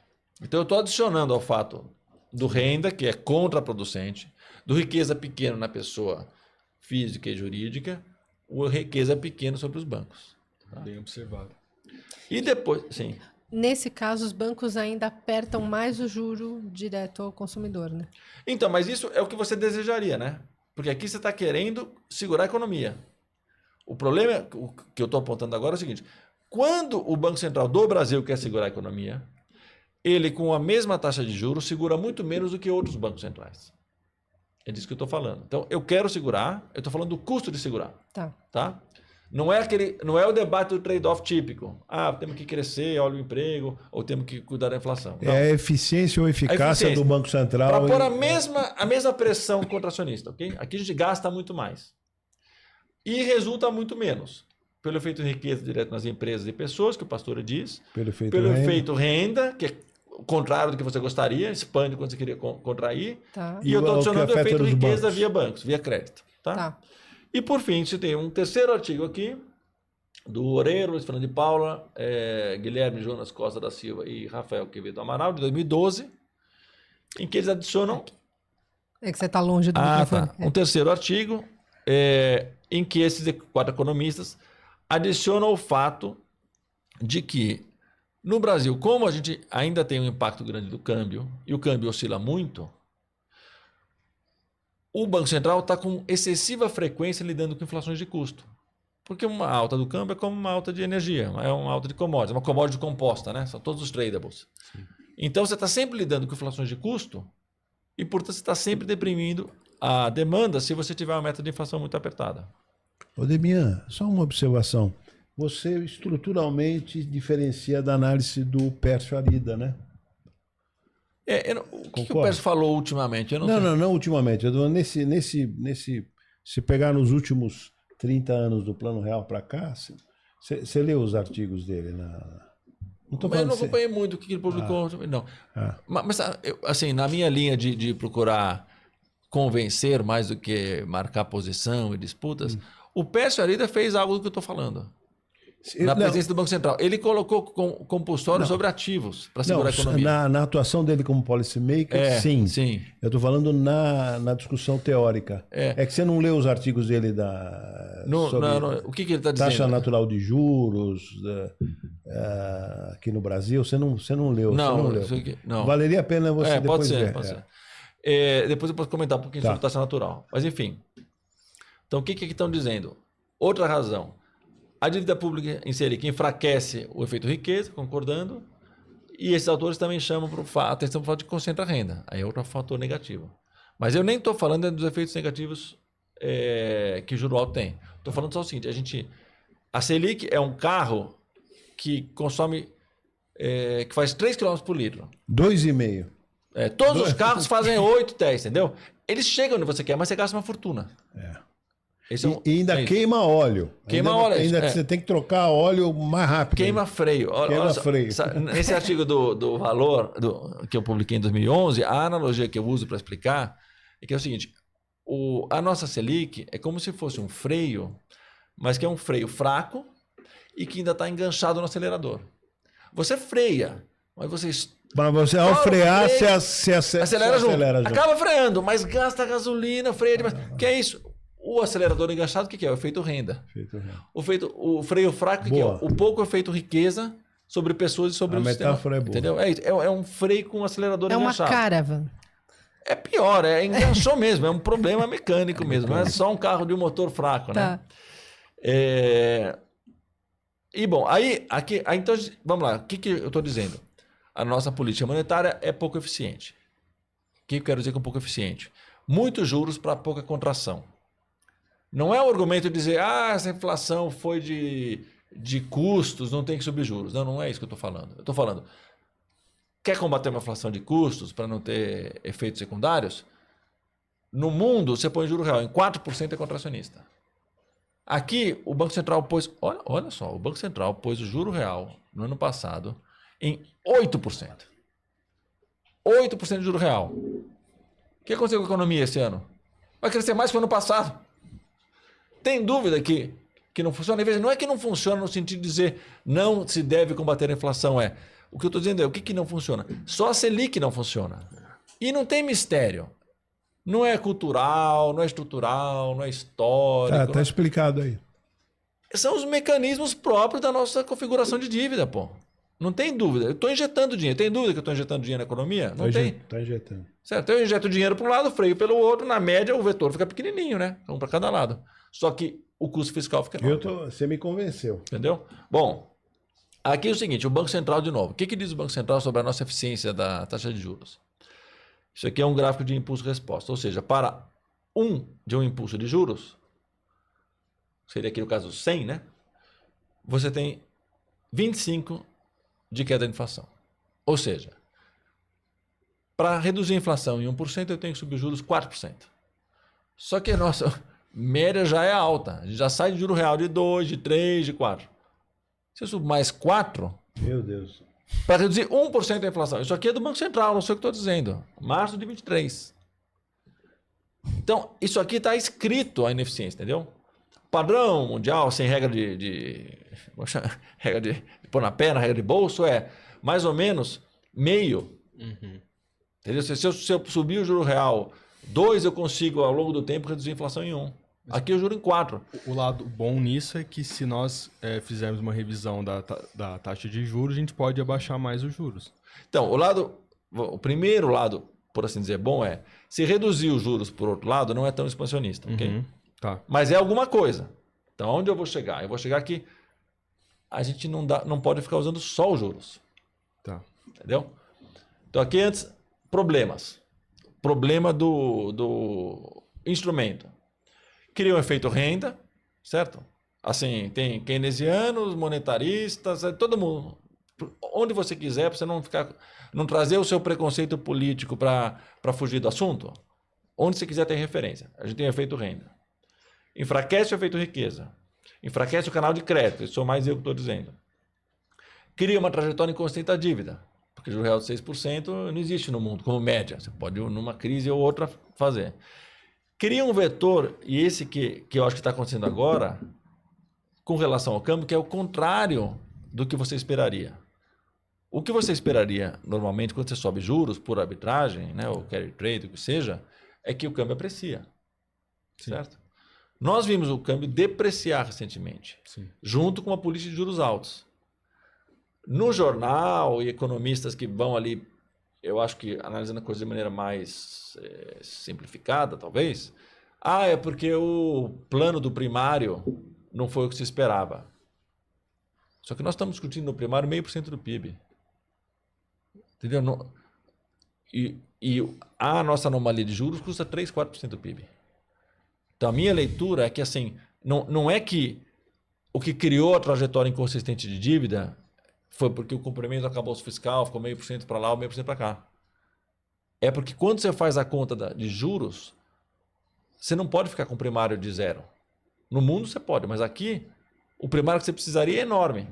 Agora, esse ponto de o que está criando a trajetória, eu queria fazer uma analogia que eu acho muito útil. É o seguinte, nós temos um casal, os dois trabalham e têm uma renda.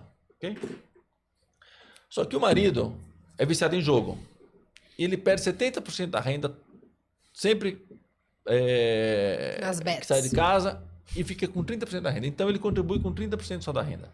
Aí o casal fica com dificuldade financeira, porque era para ter 200 e só tem 130, certo? O marido é polícia monetária. Aí você mas a mulher até perdoa porque ele não tem uma amante, ele só joga. É jogo. Pois é, mas aí o que acontece? Mas começou a ter dificuldade financeira. Aí vem o problema, consistência da dívida. Qual é a resposta média do economista convencional de mercado? Tem muito economista de mercado que, espero eu, se ouvir o assunto, pensar no assunto, vai concordar comigo. Mas a resposta média do debate médio hoje é assim, precisa de mais primário. Então você chega para esse casal e fala o seguinte, bom, é verdade, o marido, ele perde 70% da renda em jogo. Ou a Selic custa 3 vezes mais do que custa a taxa básica em outros países, certo? Só fica 1/3. Mas, se a mulher achar um segundo emprego, resolve. Por quê? Porque aí a conta fecha. É verdade. Se eu puser o primário em 3% do PIB de novo, a conta fecha. Mas você resolveu o seu problema? Não. O marido continua perdendo 70% em jogo. E você só quer olhar para o segundo emprego da mulher. E fora o desgaste físico da mulher, né? Pois é, que podemos traduzir na política, né? Congresso não aprova isso, outro aprova aquilo, briga para cá, briga para lá, um não quer cortar o social, o outro não quer aumentar imposto. É o desgaste da mulher. A mulher tem que achar o segundo emprego. E por que eu acho que esse argumento é válido? Por conta das médias que eu falei. O mundo inteiro faz primário de 1, 0. Primário de 0 com 3% de juro real, você estabiliza a dívida. O mundo é 1,5% de juro real. Então o que está fora do lugar? É o marido que perde 2/3, que custa o triplo. Não é a mulher que... por que ela não tem o segundo emprego? Então, para mim, a inconsistência da dívida vem desse problema da nossa política monetária. E, de novo, não é que é porque o Campos Neto é isso, porque o Campo outro... A gente carrega isso desde o real. Isso aqui, eu vou dizer, para mim, é a parte fracassada do plano real. É a parte que faltou completar. Todo mundo sabia, eu me lembro no começo, na segunda metade da década de 90, se dizia isso da Selic. Ninguém conseguiu resolver ainda. Tem uma coisa interessante sobre isso que eu vou te comentar, que é o seguinte. Recentemente, até para vir aqui, eu fui olhar quem mais falava sobre isso. Aí tem um artigo, um texto para discussão, acho que é do Tesouro, em que o Tesouro, meio se sentindo acusado, acho eu, né? Eu li assim, diz, olha, não é que eu continuei emitindo dívida Selic, porque o efeito riqueza, na verdade, sempre é baixo no mundo e tal, então, tipo assim, não é culpa minha de não ter mudado o perfil da dívida. Eu não concordo muito com esse documento. Mas eu concordo com a tese. Não é culpa do Tesouro. Sabe por quê? Porque se o Banco Central, porque a meta está baixa demais, porque decidiu fazer a política monetária com uma coisa ineficiente, por qualquer razão, mantém a Selic alta, mesmo que o Tesouro não emita títulos em Selic, os bancos querem depositar no Banco Central. Claro. Porque não tem ninguém que paga isso. Quem é que faz negócio a 12% de hoje para amanhã? Ninguém. E certo? com essa garantia? Aí o que aconteceu recentemente? Não, nos últimos anos. O Banco Central ficou inundado de operações compromissadas. O Tesouro tentou até emitir menos título em Selic. Mas não funciona, porque se o Banco Central... O único jeito seria o Banco Central falar, o Tesouro não emite, eu também não quero, bom, aí a Selic cai para 1. Exatamente. Então, não tem jeito de fazer essa transição só jogando para o Tesouro, emita só pré-fixado. Você tem que conseguir reduzir a Selic, senão o pessoal vai ficar na Selic, certo? Bom, então agora chegando finalmente na solução. O que é a solução? Não é algo... Você não só faz o diagnóstico do tumor, Eu tenho uma proposta mas você, da solução. você trouxe o remédio. Trouxe. Modéstia à parte. A receita. Mas que é apenas a decorrência lógica do diagnóstico. Que é o quê? Então nós temos problemas nos parâmetros. Vamos corrigir. 3% não deu certo. 4% é um excelente nível de inflação, é suficientemente baixo. Vamos corrigir a meta de inflação, ok? Todo mundo, boa fé, não quero brigar com ninguém, mas não funcionou. Faz 2 anos que estamos nessa, vamos passar para 4. A gente tira uma necessidade adicional naquela conta, 4% de juros, certo? Sim. Você não precisar derrubar a inflação em 1. Além de que vai dar mais credibilidade, porque 4 dá para manter, na média, Claro. 3 não vai manter. Pode escrever onde quiser, daqui a 5 anos a gente conversa. Eu quero ver se daqui a 5 anos a gente teve um ano de 3,5, um ano de 2,5, então na média ficou 3. Não vai ser 3. Certo? 3 realmente não é adequado para a economia brasileira. Bom, a menos que fique em recessão. Isso para não falar na taxa média de inflação histórica do Brasil nos últimos 100 anos. Para não falar nisso. Né? Exato, não, ou mesmo desde o real. A nossa média é 6, entendeu? A sua pesquisa foi sobre inflação, não foi? Foi. Então, na verdade, 3% vai minar a credibilidade do regime. 4% é que vai reforçar, porque é factível. E assim, de novo, essas regras de bolso, o que é uma inflação que começa a criar algum problema para a economia real? Em geral, é 2 dígitos. Entendeu? Uma inflação de 4, ela te dá tanta previsibilidade nominal quanto de 3. Bom, esse é um problema que dá para resolver fácil. O Conselho Monetário, o que eu acho que deveria fazer? Faz estudos, mostra, chama o Luiz Araújo, chama o Verlang, etc., discute tal, e fala, olha, a gente tentou, mas 4 é mais factível. Né? Não estou falando de chutar o balde, estou falando de fazer uma coisa com o devido procedimento. Bom, quanto aos problemas, como é que a gente faz, então, para sair dessa situação de usar a Selic alta demais, porque ela é ineficiente? Nós temos que combinar instrumentos. Porque quando a gente vê, por exemplo, um economista mais progressista falando de reduzir os juros, ele não põe uma alternativa. E aí, então, ele cai na discussão, crescer mais ou menos inflação. Parece que ele está dizendo mais inflação. Eu não estou falando mais inflação. Eu estou dizendo, claro, eu acho que a meta tem que ser 4, por uma questão técnica, mas digamos, que seja para 4, até mesmo que fosse para 3, qualquer que seja a meta, eu entendo que nós temos que pôr o mesmo grau de pressão monetária com outros instrumentos, com uma combinação de instrumentos. O que são esses instrumentos? O que os bancos centrais já fizeram a vida inteira. Controle sobre crédito, controles, enfim, compulsórios, regulações, certo? Tem um conjunto de instrumentos quantitativos que você pode também pôr por custo, né? Se você passar de tal nível, eu não remunero reservas, enfim. Instrumentos que a gente chama de macroprudenciais, junto com a Selic. Você vai alcançar o mesmo resultado e você vai, com isso, poder reduzir a Selic sem o mercado achar que a economia vai crescer demais. Não, eu estou pondo outros instrumentos que vão segurar. Como faria isso? Você tem que estimar esses outros instrumentos. Como é que esse recolhimento sobre crédito afeta? Como é que sobre depósitos afeta? Enfim, estima, monta modelo, comunica a transição, chama os economistas-chefes dos bancos e tal. O Verlang fez isso. Eu fui no reunião do Verlang na véspera do regime. Ele chamou os economistas e falou, é assim que funciona, a gente faz a conta aqui e tal. Não estou falando de chutar o balde, juro alto, é coisa da direita, não é isso. Você está falando do Sérgio Verlang, porque ele que, só para explicar para os nossos internautas, que foi ele que introduziu O regime de o metas. regime de metas de inflação na gestão do Armínio, né? Foi do Armínio, exatamente. Ele era Foi o o Sérgio diretor, Vela, né? diretor de, acho que de política econômica, né? E aí, por fim, um último... Ex-marido da Maria Silvia Bastos Marques. Ah, não sabia. Foi. Ah, não, eu sabia sim, tinha esquecido, mas eu sou. É. Agora, que foi presidente do BNDES, né? Foi. Agora sim foi presidente do banco. Foi igual você. Foi. Você veja que no conversar você não aprende só sobre economia, né? Os não, bastidores, tudo as aqui fofocas. E aí, o que eu queria dizer sobre isso dos macroprudenciais? É um argumento que eu já ouvi. Que é aquela coisa bem política, né? De quem não quer entrar analiticamente nas coisas. Ah, o Tombini tentou isso e deu errado. Tadinho do Tombini, né? Peraí, ele ganhou até um apelido, Pombini, pelo Alexandre Schwartzman. Né? Enfim, eu discordo. Deu certo. A questão é como você mede. O que você está querendo discutir aqui? Você está querendo discutir se você consegue fazer uma política monetária mais contracionista com menos juro real, certo?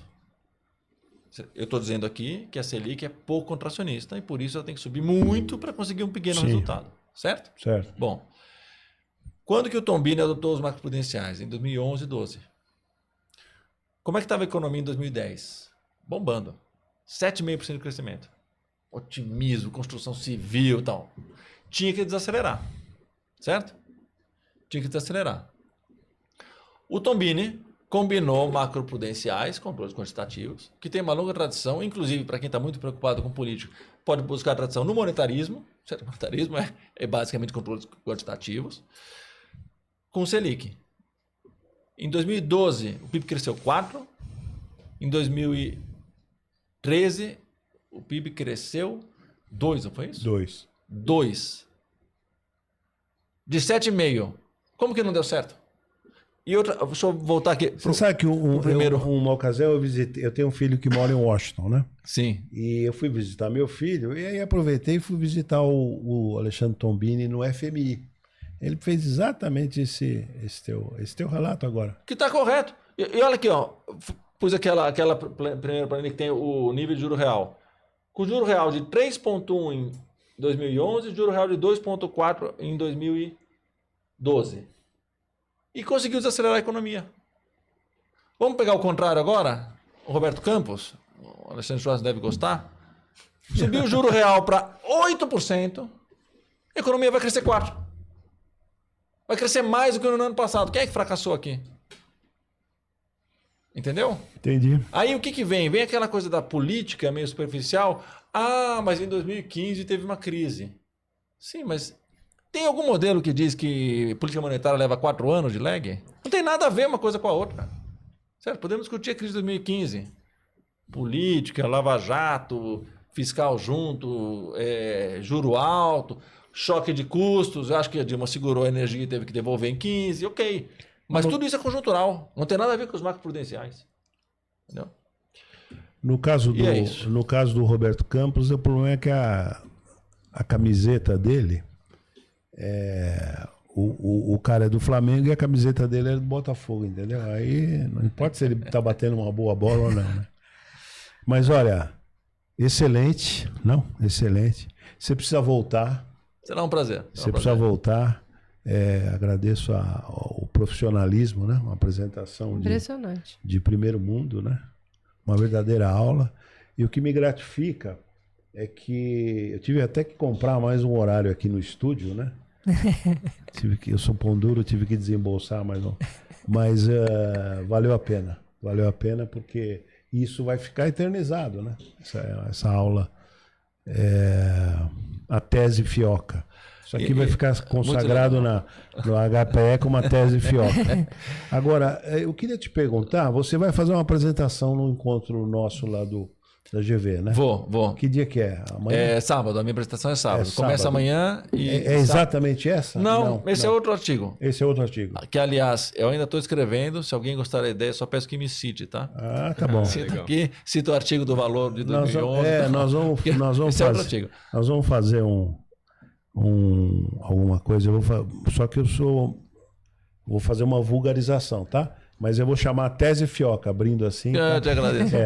Mas eu ia te perguntar o seguinte, como é que você vê o novo desenvolvimentismo? Depois, se quiser, a gente corta aqui, tá? Se você achar que... Tá, não, pode falar. E eu tenho uma pergunta sempre, não partindo do pressuposto se a teoria do Bresser é do Oreiro, do Luiz Fernando de Paula, do Paulo Gala e do Nelson Marconi é boa ou ruim. Nem vou entrar nesse... Mas como é que uma teoria vira política? Né? No caso da teoria da inflação inercial, os caras tiveram um puta trunfo que os teóricos viraram policymakers. Aliás, em 2 períodos, né? Foi. Aí facilita para burro. Agora, para fazer... Imagina, por exemplo, essa tua tese. Para convencer a turma, é difícil para burro. Tá certo? É. Agora, se você vira ministro da Fazenda ou presidente do Banco Central, pá, acabou. Você não precisa de persuasão, de retórica, de convencimento. Você é o dono da caneta. Precisa também, porque você sempre vai lidar com reações. Sim, mais menos. Você entendeu o ponto? Eu entendi. Então, Mas... eu queria te fazer 2 perguntas. Você responde, se você quiser, as 2 ou uma só. Primeiro, se a teoria novo desenvolvimentista, você vê alguma robustez? E se sim, quer dizer, como é que vira política? Entendeu a pergunta? Entendi. Deixa eu dizer, a primeira coisa, eu acho que o ponto do Bresser, se a gente pegar Bresser do grupo novo desenvolvimentista, né, de dar uma ênfase na taxa de câmbio, é muito correto. Né? Não é só isso, né? Tem também a questão de investimento público, coordenação de expectativas, um conjunto de políticas macro favoráveis à indústria, não só política industrial, né? Com um juro desse não adianta você ter política industrial. Né? Então, é enxugar gelo. Então, essas grandes mensagens, eu concordo com elas. Né? Inclusive, tem um dos textos do Bresser que eu cito no artigo que eu vou apresentar, em que ele diz da herança do Plano Real, que no fundo a gente teve um período desenvolvimentista mais voltado para a substituição de importações, e que conseguiu industrializar o país e fazer a economia crescer, certo? Uhum. De 30 a 80. Depois tivemos 10 anos de crise. Não tem dúvida que crise da divisa externa, não tem muita discussão que foi crise. E aí depois a gente tem Plano Real para frente. Né? E o que ele diz é que o Plano Real estabeleceu o quê? Não precisava uma taxa de juros tão alta. Taxa de juros muito alta, reduziu tarifas, isso foi pressão norte-americana via Banco Mundial. Claro. Né? Câmbio apreciado e baixo investimento público. Os 4 itens que o Bresser fala, foi um legado ruim, né, desse período. Herança maldita. Que são verdadeiros. Então, primeiro, sobre o como fazer, eu acho o seguinte, no câmbio, mais ou menos agora dá, o câmbio está depreciado. É só não apreciar demais. Porque tem uma coisa que alguns economistas, às vezes, não sei se eles confundem ou se no discurso pode dar essa impressão, mas que é o seguinte, como se o câmbio depreciado gerasse mais inflação, no sentido de que vai ficar sempre subindo. É um equívoco. O câmbio depreciado gera uma elevação no nível de preços. E qual é a grande diferença disso? É que depois que elevou o preço, parou. Então, ou seja, o câmbio deprecia 10. Hoje se diz que o pass-through é 10%. Então, o câmbio deprecia 10, ele vai gerar 1% a mais de inflação. Mas é uma vez só. Por quê? Porque no ano seguinte, ou no período seguinte, seja qual for o lag, o câmbio ainda está depreciado 9 e já foi o impacto na inflação. Sim. Então, o câmbio depreciado, hoje está super depreciado, excessivamente talvez, mas é um bom começo. Por quê? Porque a inflação não está fora de controle. Né? Alguém vai ficar, não, mas foi de 4,1 para 4,6. Ok, mas é uma inflação baixa, não deixar apreciar muito. Né? Então, essa é uma coisa que eu acho que dá para fazer e acho que tem algum peso na indústria, economistas dizendo isso. Né? Você tem sempre um embate político, né? Mas o que você vai apresentar lá na o que eu vou apresentar é uma análise desses 30 anos em que eu digo, sim, esses elementos dos novos desenvolvimentistas são verdadeiros, mas não contam toda a história. Por quê? Porque nós tivemos 10 anos em que tudo andou muito bem. De 2004 a 2013, o Brasil cresceu 4% ao ano em média. Esse é aquilo que você apresentou no Mangaba. No Mangaba, exatamente. O que eu complementei é que eu trouxe a parte teórica sobre a oferta de crédito. Isso é uma discussão teórica sobre se existe ou não independência da oferta de crédito. Tá. E também um pouco da discussão teórica sobre bancos de desenvolvimento. Sábado, que horas que é? Acho que é às 3. Às 3 da tarde. Mas eu queria só te completar uma coisa, que você falou como é que chega lá, né? Tá. Eu acho que é a necessidade que impõe. Para fazer desindexação como no Plano Real, é porque a gente estava numa situação crítica de inflação. E já tinha tentado vários e dado errado, né? Em certo sentido, eu acho que chegou a hora do que eu estou dizendo aqui. Sim, chegou. Sabe por quê? A sensação que eu tive é essa. E olha só o que eu vou dizer. Nós estamos procrastinando com juros altos. A tese fioca vai colar. Eu espero. Tomara. Vai colar. Porque se você pensar no timing, o que aconteceu? A gente ficou procrastinando com juros altos no começo do real. Como que a gente pôde fazer? Porque a dívida estava em 30% do PIB. Sim. Dobrou. O fim do governo Fernando Henrique estava em 60%. Sim. Bom, mas ainda não é explosivo. Então, eu procrastinei. Não, e a turma falando, ó, vê o Japão, vê não sei o quê, tudo bem. Mas Né? com juros zero. É. Não, mas olha lá. Então vamos lá. No começo a gente pôde não enfrentar o problema porque a dívida era baixa. Uhum. Depois a gente teve os 10 anos de crescimento e superávit primário de 3%, que é uma recorde mundial de superávit primário, tirando talvez a Noruega. É uma dádiva. Uns 15 anos de superávit primário, com o crescimento do PIB, mesmo pagando a conta, deu para pagar. Eu vou pagar. Então, foi vacas gordas, cresceu muito, deu para pagar. Antes disso foi, estou jogando para frente, mas a dívida é pequena. Depois tivemos os anos de depressão econômica, recessão, de 15 para frente, que eu falei para cá. Aí o que aconteceu? O juro caiu por outras razões, porque estava tão ruim a economia que a inflação caiu. Agora, meio que chegou a hora da verdade. A dívida já está em 80, não dá para fazer como no começo do Plano Real, que era 30, não dá para dobrar para 160. A gente já não está numa economia deprimida. A gente não tem condições de fazer superávit primário de 3% por questão política. Amigo, vai ter que resolver esse custo da E política nós monetária. temos a pedagogia de 30 anos, quase 30, estou arredondando, de política de meta de inflação. Tem um aprendizado também. Tem. Percebe? Eu Quer acho- dizer, é. bem ou mal, há a pedagogia dos policymakers e há a pedagogia dos agentes econômicos. Também. Nós vivenciamos 30 anos e aprendemos muito com isso. Foi. Com os acertos e com os erros, né? E o quanto o cenário internacional pressiona esse nível de urgência? Né? A possibilidade de um governo Trump no ano que vem, com supertaxação, que ele está prometendo, ninguém sabe se vai fazer. Enfim, eu digo assim, esse desarranjo que pode piorar na política. Eu acho assim, se houver a compreensão dessa questão dentro do governo, deveria gerar um senso de urgência. Agora, na sociedade, você pode ter gente que torce contra mesmo. E que não acha ruim o governo terminar numa crise.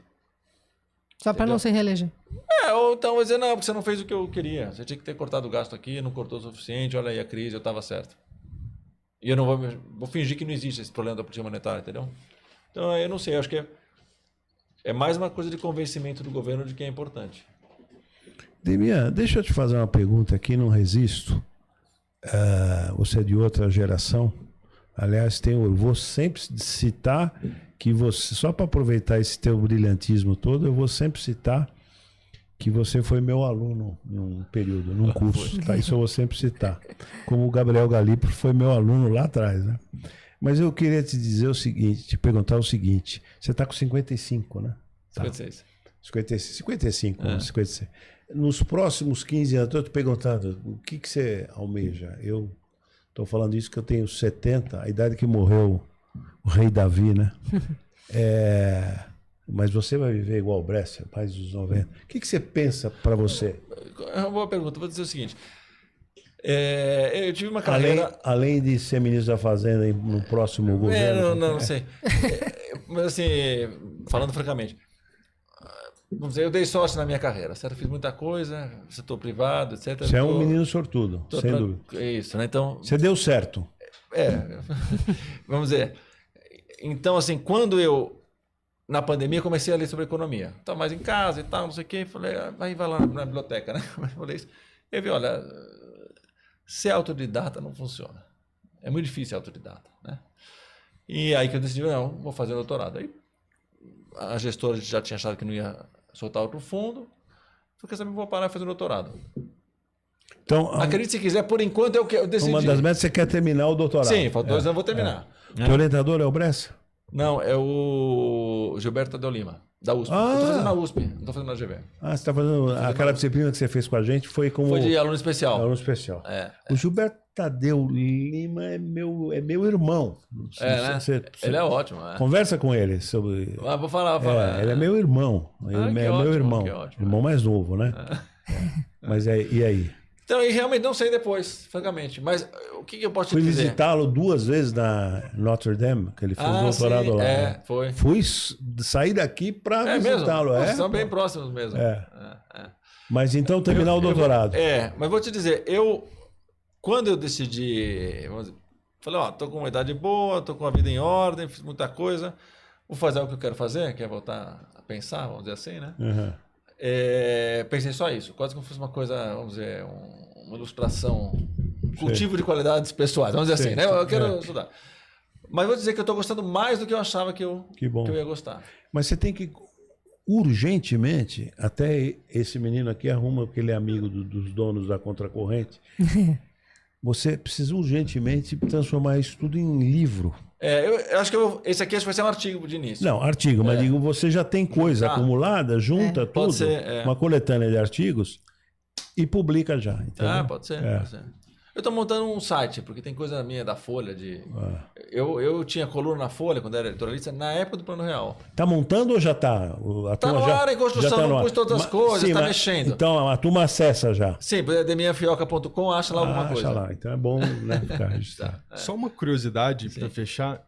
Os trabalhos mais recentes do André Lara Rezende, Juros, Moeda e Ortodoxia, Consenso e Contrassenso, Crise da Macroeconomia, né, Camisa de Força Ideológica, eu acho que chama isso, te influenciaram de alguma maneira ou Confesso não? que não. Tá. Essa minha leitura eu tenho há um tempo, que vem da... Porque na minha dissertação, o que eu fiz?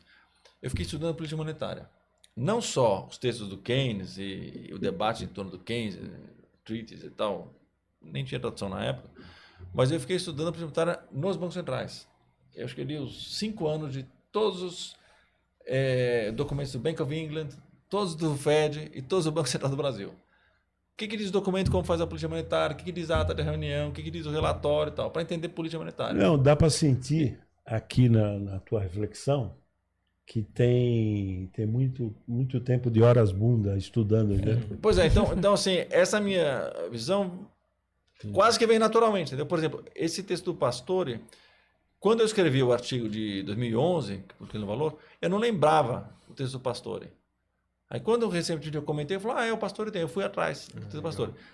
E como o meu objetivo é, vamos dizer, que os economistas possam recomendar o que é melhor para o país, eu achei ótimo que seja do Pastore, entendeu? O economista ortodoxo. Sim. Porque senão é muito fácil, as pessoas botam na caixinha e falam, não, isso aqui é da outra caixinha, eu sou dessa, então não quero pensar até o fim, né?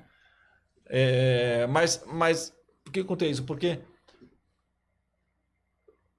para quem se dedicou a pensar como bancos centrais funcionam e como bancos funcionam, e trabalhou em banco, é meio óbvio que 40% do PIB de dívida em Selic tem impacto na eficiência da política monetária. Entendeu? Então, enquanto ficam pensando, não, é que o brasileiro isso, não, que é cultural, que é isso, entendeu? Então, não é que foi recente do debate do André Lara, não. Mas é muito interessante o debate que ele faz. Sim. Claro. Excelente, não? Excelente. Excelente. Você precisa voltar. Te agradeço. E tem gostado do nosso podcast? Tenho gostado. E muito legal. É um trabalho muito legal que você faz. Esses 2 jovens aqui são fundamentais no sucesso aqui do podcast. Tô vendo. A gente está aqui só aprendendo. Ótimo. Muito bom. Então, obrigada, Demian. Obrigado a vocês, obrigado a... Tese Fioca, marcada. A tese Fioca acho que vai pegar. Bom. Já pegou, né? Já pegou. Obrigado a todos. Obrigado. Obrigado, Obrigada. Demian. Muito obrigado.